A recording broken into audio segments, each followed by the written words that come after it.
Hi, I'm Eric Roberts. I'm here with Armstrong Web TV, and we're here with Bruce Anderson of Blue Sky Studios. He's here visiting Armstrong as part of the Georgia Theater Conference, doing a keynote and a workshop on producing and how to get one's career started in entertainment. How long have you been interested in animation and film? Well, I had an interesting start in animation. I've been interested in film since I was a kid. I grew up on The Muppet Show and Star Wars and a lot of things that hooked me into just a love of that entertainment side, and was a big music fan, played the drums, so I've always been a fan of entertainment.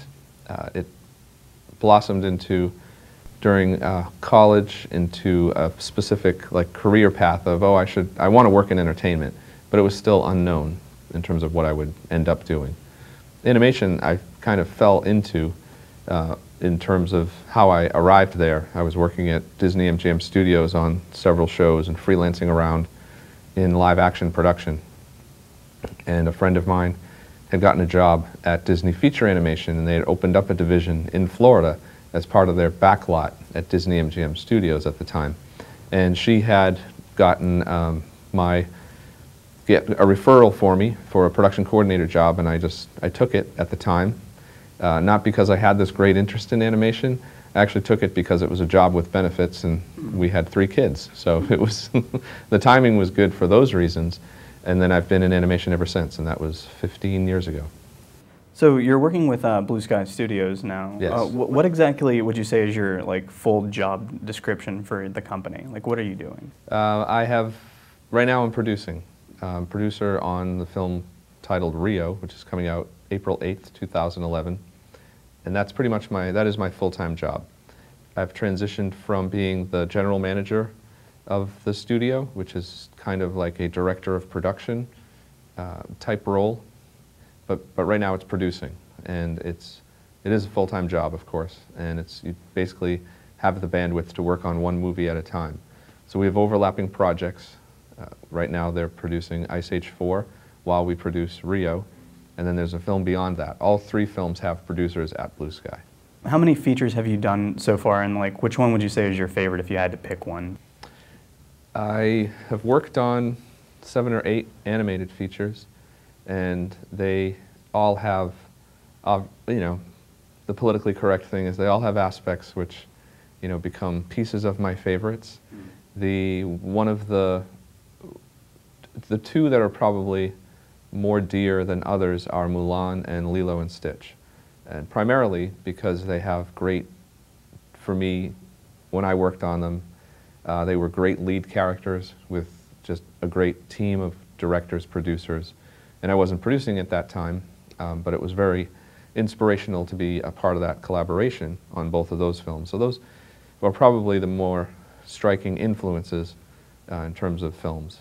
But I really can't name a favorite out of all of them, because then transitioning up to Blue Sky was also transitioning from 2D animation to 3D animation for me. So that has become a continual learning curve, and pretty much every day I learn something new about 3D animation and computer-generated imagery, as opposed to what I learned for 10 years on the 2D animation side. So it's like a different love affair. So I don't really have a favorite. I would answer that more succinctly the way I would answer my children, in terms of who do you love most? We love you all equally. They've all been great to work on. We had a section where we were wanting to know if you could give some advice to young filmmakers, and we had a few questions and wanted to know if you could help us answer these. The first one is, what advice would you give to young filmmakers and animators as far as where they need to start in order to work up the chain of command, so to speak? It's very challenging. I think the #1 thing that people who are interested need to understand is that there's risk involved. Risk can scare some people off. Other people might think of that as, okay, that's a sense of adventure that I want to take on. The risk in freelancing is that it's just that. It's not a permanent job. You don't necessarily know where your next job might come from. If you pack up your car and head out to Hollywood, then in all likelihood you may have to work for free first in order to get the appropriate networking done to figure out, okay, I've now been a production assistant for free a couple of times on a shoot day for a film, or I was an extra. A free unpaid extra in a crowd scene for a big movie. So there's ways to get your face out there, to start the networking process. I would highly encourage interning. I did a bunch of that when I was in school, just to understand, okay, what are those jobs? What does it mean? And it really helped me just focus in on what I ended up doing in terms of heading to Florida and just starting to freelance. Be willing to do anything is a big one. I left graduate school saying, I'm ready to direct. I'm the next George Lucas.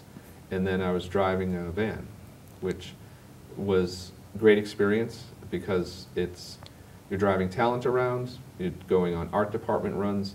So as a production assistant, you're getting exposure to a lot of different things, and it helps you just filter out, that's a job I would never want, that's a job I think I'd like. And you just, through the years through the months that you might be a production assistant, it just helps to gain that exposure, helps to get a network of people that you've worked with, because before you finish that one freelance job, you want to know where your next freelance job is, or you're sitting unemployed and trying to get out there and get your name out there again. So you don't want to go, you want to keep taking steps forward. Sitting idle in the freelance world is paramount to basically taking steps back sometimes, because your face isn't out there among the people that are going to get you those jobs. So intern, network, and be willing to take on what might not seem like a great job. If people know what craft service is, it is basically the food table on a movie set or the food table on a television show. You're basically handling the catering, and I've done that freelance, and it's not what I went to school for by any stretch, but it got me on set. It got me behind the table looking out at the set. It got me talking to the lighting teams. It got me talking to the stage managers and production coordinators and eventually associate producers and producers. So once you have that exposure, once you get your face out there and they know you're willing to do anything, you show that you're hustling to do anything, it leads to opportunities. And that really is, again, but it's risky. So you have to be willing to jump out of the plane. Well, you've mentioned about moving around and all that, but I've actually got some friends in kind of low-key areas where a lot of filming doesn't go on, right. So they can't just kind of walk onto a set. So I've heard a lot of questions about like whether it's good to get an agent or what the importance of that would be, or if it's even necessary to kind of grease the wheels and start. Well, for a lot of what I've done in my professional career has not required an agent. I think unless you're a talent, unless if you're an aspiring writer, you may want to get a manager, or at least get your writings exposed to managers and talent agents. There are specific agents for writers. There are specific agents that handle a lot of the directors and some producers. But if you're in, I guess that's part of what I was mentioning earlier. If you're in a low-key area that isn't seeing a lot of film production, then it's not likely you'll get a lot of film work. You have to be willing to, okay, if I live in Kansas, maybe I should go to Chicago. If you don't want to go too far. It was, the biggest and best risk that my wife and I took was to move to Florida, from Boston, Massachusetts to Florida. And you would think, well, there's production in Boston, so why not stay in Boston? And that could have been an opportunity. I had interned in Boston. I had started to network in Boston. But it's not really easy to live in Boston on a PA salary. And we both were familiar with Disney in terms of as a brand and as a place where you might target certain opportunities. So we just went for it, and we did it. So I would encourage people to really consider making the move. There are a lot of film communities now up and down the eastern seaboard, with Miami, and I know Baltimore, New York, and Boston. They all have film communities. A lot of states are offering huge tax credits for Hollywood to take their films on location in certain states. Arizona is another place, and I think you have to be willing to, willing and able, when possible, to go where the work is. So the other side of that coin is it just depends on what your specific talent is. I think it's different for actors who may be able to network from a lower key area and get that exposure in a wider way. There may be opportunities for writers or burgeoning directors, because you can direct a short in Savannah, Georgia, and get exposure in Hollywood, if you choose to do that. But that requires, okay, get the short done, and then send it around and see if you can get on, whether it be a festival circuit or some jury award that you want to participate in. And so it still may require travel, but you could at least, as a stepping stone, work on a project in a local way, but then have, try to get it more global for yourself down the road, if that makes sense. Hopefully that makes sense.